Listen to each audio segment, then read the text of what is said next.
I started making mosaics quite young. I suppose I was about 17, and my father used to tile swimming pools, and my uncle used to have a stained glass studio, and I spent a bit of time, I spent a year with my uncle working in the stained glass studio. To begin with, I used to do a lot more sculptural work, I suppose. Big sort of pots and urns, very Gaudi-esque in its feel and look. Harvey Nichols was the first that I worked for, and I was asked to create a huge sculptural mirror frame for them, and then furniture for the store. And then from there, I suppose 1990, if I come forward a bit, I was asked to produce a book. So I produced a Mosaic book, which was a how-to-do book.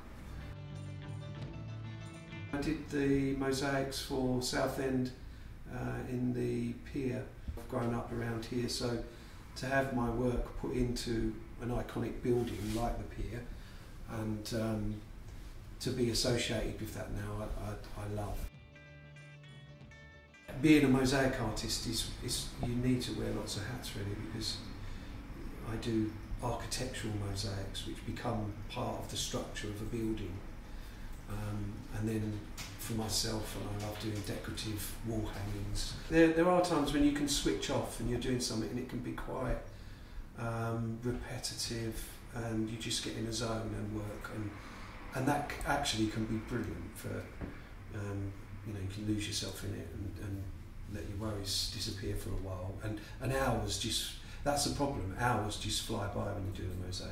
Recently, in the last few years, I've spent a lot of time working with community groups and schools and getting big groups of people to make mosaics. The joy of that is when you're creating something for yourself, it can take, you know, this piece for instance took me years to complete. I started it probably over 4 or 5 years ago, and I do a little bit of it and leave it for a bit and come back to it. But when you work with big groups of people, you can do so much. The album covers I've been making for over 10 years, and they're all albums that mean something to me. So I haven't just chose some artwork I like. It's music that I've grown up with. And one of the things that is sort of one of my criteria, it has to be music that I still want to listen to. The Velvet Underground is one of my favourite bands, so they're always on my record player. Nirvana, obviously, these single covers, and The Doors. With this piece is a copy of the album cover, but in quite an exacting way.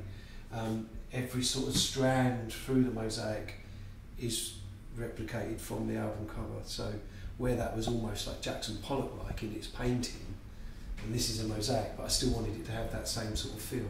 I wanted it to look like it had been spontaneously splattered with glass. If only you could do it like that, that would be great. We started the radio show as a chance to get together and just play our records. It can be noisy punk, thrash.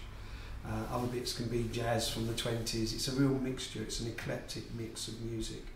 We started our own record label and we produced some records.